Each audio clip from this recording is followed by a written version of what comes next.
ya kaya na familia, kwa sababu tayari ni mama ambaye ana familia yake na watoto 7. Kwa hiyo kwa namna pekee sana ninatumaini kabisa kwa wewe ni kijana ambaye unatazama ukiwa nyumbani, lakini pia ukiwa unatazama maeneo tofauti tofauti, ubarikiwe na kipindi hiki ambacho kitaongozwa na mama, lakini pia tuko na vijana mbalimbali ambao watashiriki kuuliza maswali mbalimbali au changamoto mbalimbali ambazo wanakabiliana nazo. Na kwa siku hii ya leo mada yetu mezani hasa ambao tutaenda kuizungumzia ni studies za maisha, hasa katika sehemu ya kujitambua mtu binafsi na maisha yake. Moja kwa moja mama, hebu nirudi kwako sasa, namna ambapo umetuandalia mada hii mezani.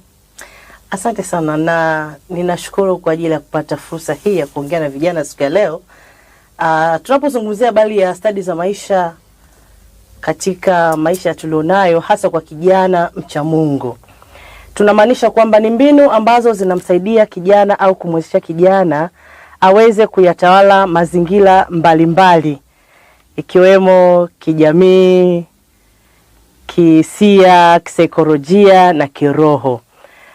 Sambamba na hayo, tunasema kwamba ili kijana huyu aweze kuwa na utambuzi ulio yakinifu, tunamwalika kijana huyu ajifunze stadi hizi katika muktadha wa maisha yake binafsi.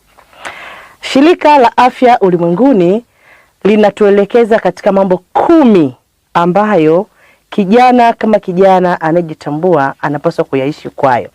Jambo la kwanza ni kujitambua. Jambo la pili ni mahusiano. Jambo la tatu ni mawasiliano. Jambo la 4 ni kutambua au kutatua matatizo. Jambo la 5 kufanya maamuzi.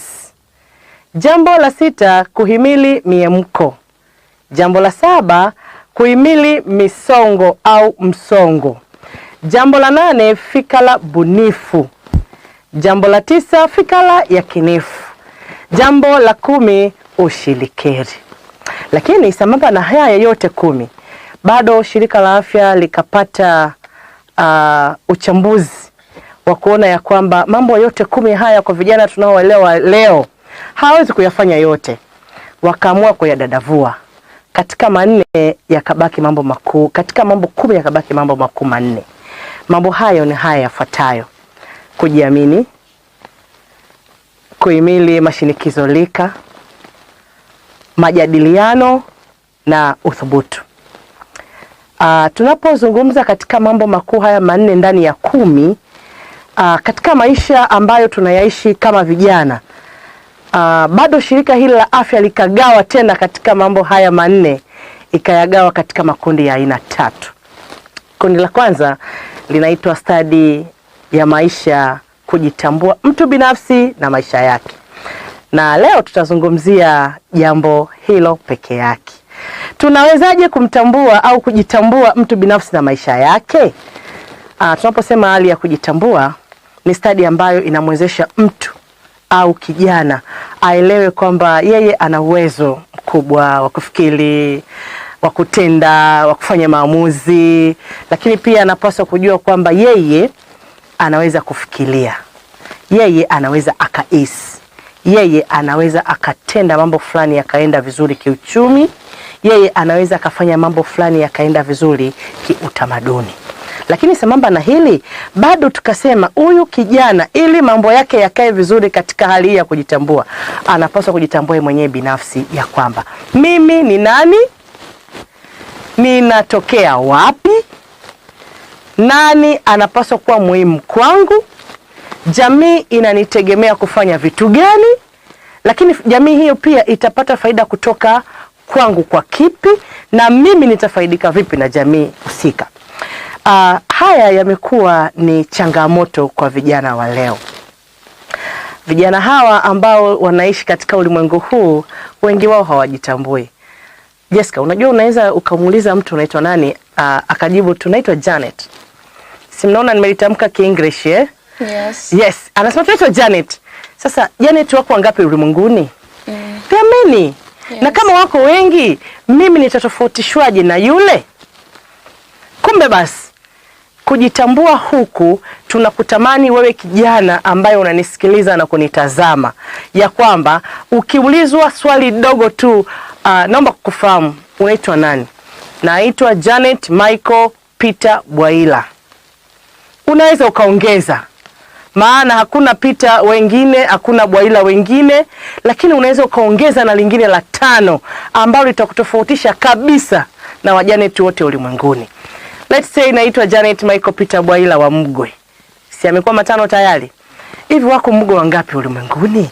Tayari utamkuta yule Mgwe utakayemtambua mwingine hataitwa Michael, hataitwa Peter.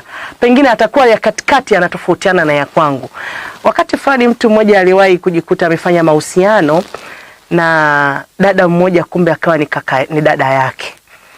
Kwa kuto kujitambulisha tu. Yaani alizaliwa na mama huyu, lakini mama akatengana na baba katika changamoto za kawaida za ulimwenguni, na huyu mama akajikuta ameolewa kwingine na huyu baba akaoa kwingine. Tayari kuna mtoto wa kiume mahali fulani. Lakini huyu mama alipoolewa kwingine akazaa mtoto wa kike. Hawa watu wamesoma hapo, wamejikuta chuoni pamoja. Alafu ndipo akasema my name is Joseph, na akasema my name is Juliet. Hello? Yes. Afrika imeisha hiyo. Sasa maisha yakaendelea na wakaanza uhusiano. Yaani hapo wamemaliza kujitambulisha, wakaanza uhusiano. Hakuna anayemfahamu baba wa mwenzake wala mama wa mwenzake wala anakotokea, na mwisho wa siku wakaingia in deeply mahusiano. Huyu akamjua mwenzake. Kila mmoja akamjua mwenzake. Jamani, si mnafahamu nikisema hivyo? Adam akamjua Hawa mkewe. Si ndivyo? Wote wawili wakawa mume na nani? Na mke. Angalizo. Kijana unanisikiza na kunitazama, usiseme wala kutamka ninamjua Janet. Anayenijua mimi ni mmoja tu, mume wako. Hello? Hey. Yes. Huyo peke yake. Sasa wewe unaposema unamjua Janet, tutakuuliza mara 2 mara 3. Ulianzaanzaje na lini? Unaweza ukashtakiwa. Uwe mwangalifu. Sema ninamfahamu. Nadhani imekaa sawa hiyo. Huyo ni Mama Janet Bwaila ambaye anatubariki kwa siku hii ya leo. Kama unaungana nasi kupitia SAP Online TV, ni kuambia kipindi ni mahusiano na vijana. Endelea kubarikiwa. Asante sana. Tunapozungumza habari hii ya hususan kujitambua mtu binafsi na maisha yake, na tumeisha sema kwamba hebu jitambulishe, si ndivyo?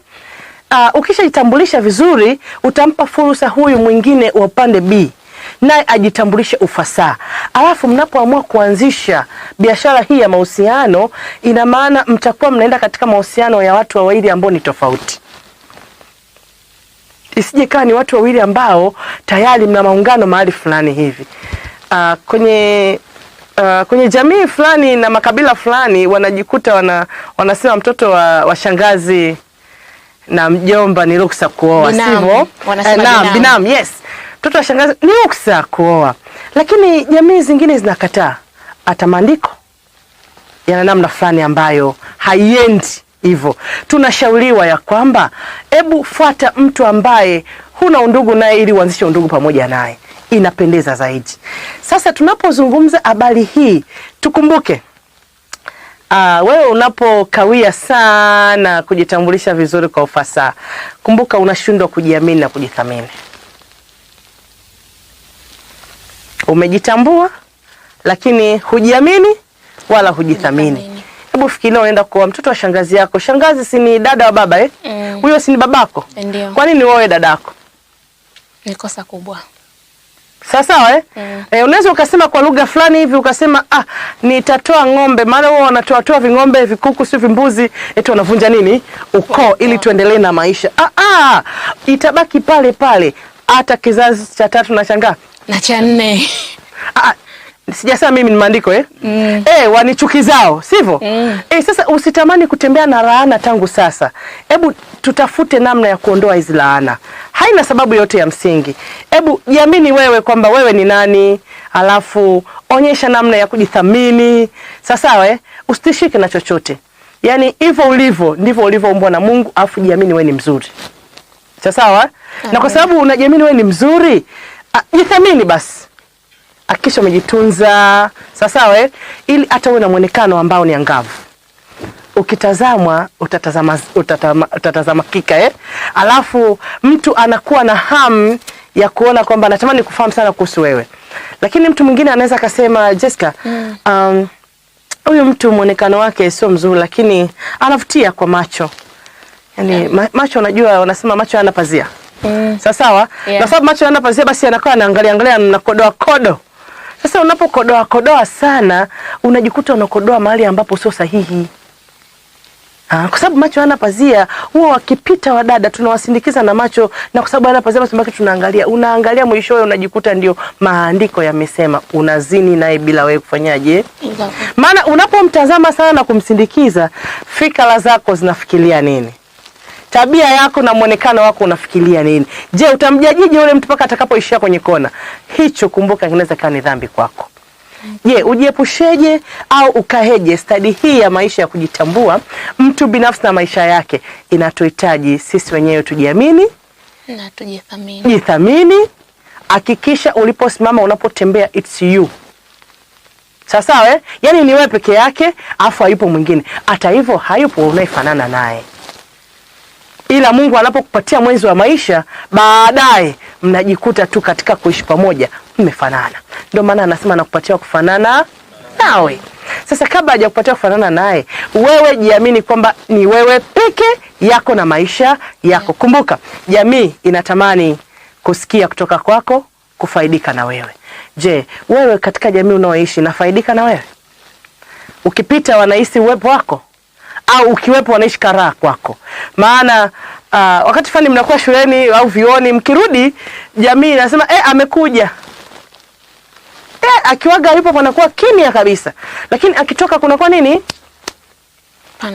Akirudi tu utulivu unakuwa, watoto wetu wanakuwa wakitoka warudi. Maana mabinti wanakuwa waonekane nyumbani, wewe mharibifu, tena mchafuzi wa mazingira ya jamii. Sawa Lakini kumbe hii stadi ya maisha kujitambua inatutamani wewe uwe wa thamani ndani ya jamii. Yaani jamii yote ifurahie uwepo wako. Yaani wahisi kwamba kuwepo kwako hata kijana wao anabadilika kitabia.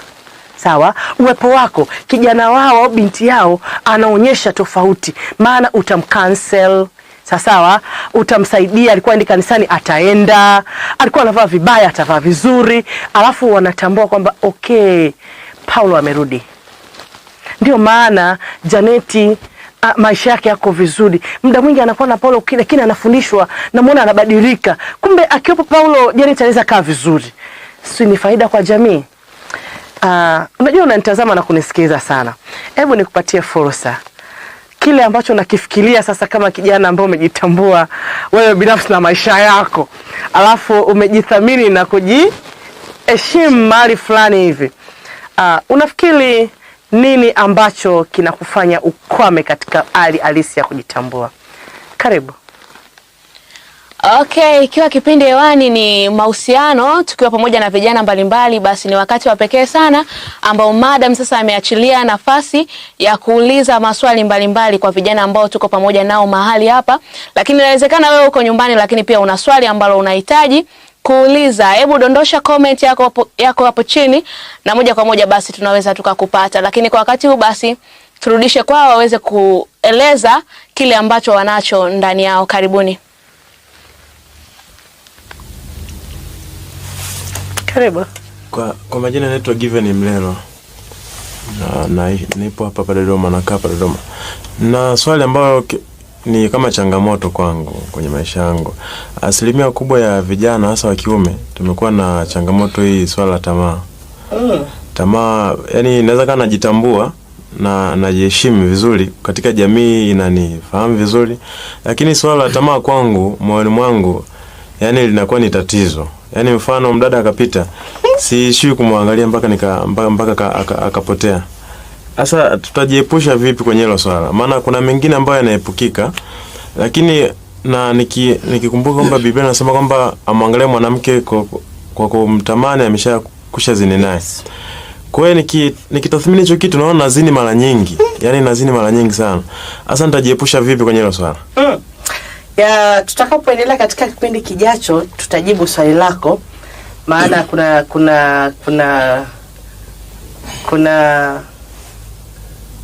kuna stadi ambayo itatufanya tuelewe namna gani tunavyoweza kuishi katika hali hiyo ya kuhimili miemko.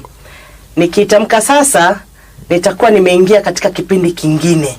Tafadhali naomba nikujibu na uwe makini kufuatana nami. Tutakapoingia katika kipindi kingine nitakuwa tajibu kwako. Sawa. Karibu.